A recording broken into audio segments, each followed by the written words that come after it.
Dámy a páni, ak súťaž Záchrana 2009 už po 19.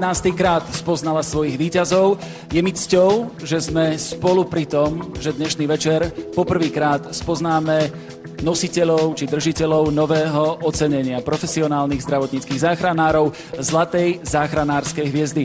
Toto ocenenie by od dnešného večera malo patriť tým, ktorí okrem toho mimoriadneho činu, že niekomu zachránili zdravie či život, pri samotnom akte záchrany urobili niečo mimoriadne. 7-členná akadémia rozhodla aj v prípade prvej kategórie záchranársky čin profesionálov, jednotlivcov.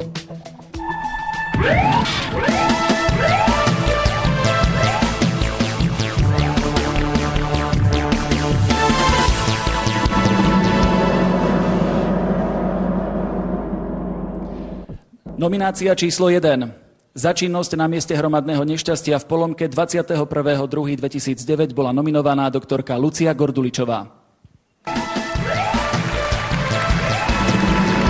My sme tam spolu ako manželia. My sme tam boli pred 4 týždňami takisto na takom zájazde. V tej sekunde, alebo keď sme prechádzali tým železničným predcestím, ja osobne som ten vlak zvadal možno nejakých 10 metrov pred autobusom a už v tej chvíli sa nedalo robiť nič. Ja som ani nestihol manželke povedať, čo sa vlastne robí. My sme sedeli spolu na 3. sedadle za vodičom. Presne do toho miesta narazil ten vlak. No, tie, čo sedeli za nami, tí už bohužiaľ nie sú medzi nami. Nám sa to nejakou náhodou podarilo prežiť. Na miesto nehody okamžite vyštartovali záchranné zložky vrátane obyvateľov Polomky. V autobuse bolo v čase nehody 37 pasažierov, ktorí mali naplánovaný víkend na lyžiarskych svahoch. Ja som v prvom momente mal stratu vedomia, ale potom sa nám podarilo aj spolu s manželkou z toho autobusu sa mi dostať von. Manželka mala zolamanú panvu, no ja som mal nohu, otrach mozgu, nohu, narazené rebra. Prišla tam pani doktorka aj so svojou sestrou, tí sa išli lyžovať a vlastne tí nám dali prvú pomoc. Vďaka pomoci pani doktorky Gorduličovej veľká väčšina, alebo možno, že všetci sme dostali sa pomoci od nej a jej zo srdca ďakujeme. Tým doktorom, ktorí nás v prvom momente ošetrovali, patrí jedno veľké ďakujem. Snažili sa, a to nie len doktori, ale vlastne celý personál v Brezne, nemocnici.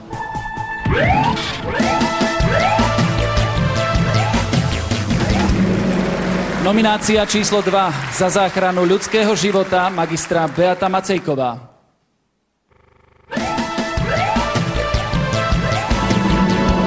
My sme išli na výlet a ja som sa pozrel do zrkadla a zbadal som, že ona proste mala už hlavu v záklone a oči zavreté a nedýchala. Išlo o zlyhanie srdca. Čas letel veľmi rýchlo. Behom 2-3 minút prišli k nám dvaja mladí ľudia, ktorí spravili jeden fantastický zachraňovací akt. Pán Rozumie, keď držal infúziu, ja som dýchal s tým prístrojom. Ona dávala injekciu do žily a saniťák robil masáž srdca, takže 4 sme tam sa snažili okolo toho niečo urobiť. Cítil som, že ju strácam. Bol to vnútorný chaos, strach, bezmocnosť. Neviem, ako by som to ešte inými slovami vyjadril. Došlo po čase prvému nádychu, prvé známke života. A zdalo sa mi to niečo ako také fantastické, ako dar z neba. A vtedy sme dávali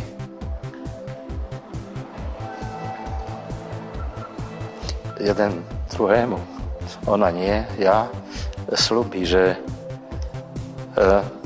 táto príhoda poznačila náš život do takej miery, že musíme svoj život korigovať, že ho musíme žiť ináč ako doteraz.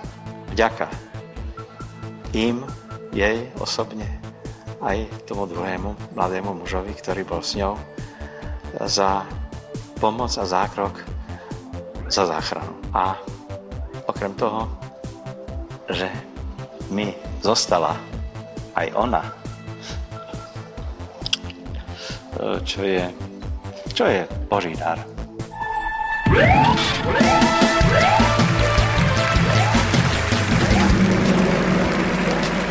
Dámy a páni, v tejto chvíli poprosím, aby prišiel na pódium doktor Ľubomír Kočiš, riaditeľ operačného strediska Záchrannej zdravotnej služby Slovenskej republiky. Dobrý večer. Dobrý večer, dámy a páni. Pán doktor. Víťazom a zároveň držiteľom Zlatej záchranárskej hviezdy v kategórii záchranársky čin profesionálov jednotlivcov sa stáva pani magistra Beata Macejková.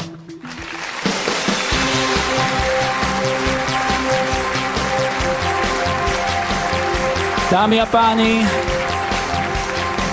pani magistra Beata Macejková.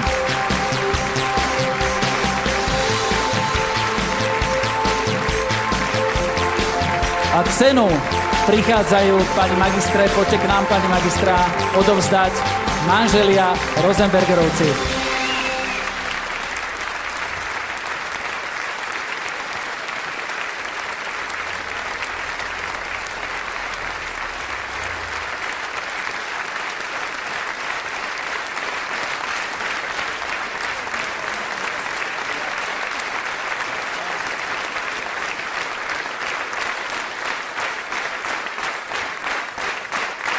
Srdečne blahoželáme. Padlo tu jedno veľké ďakujem, tak ako to počas dnešného večera určite ešte budeme počuť.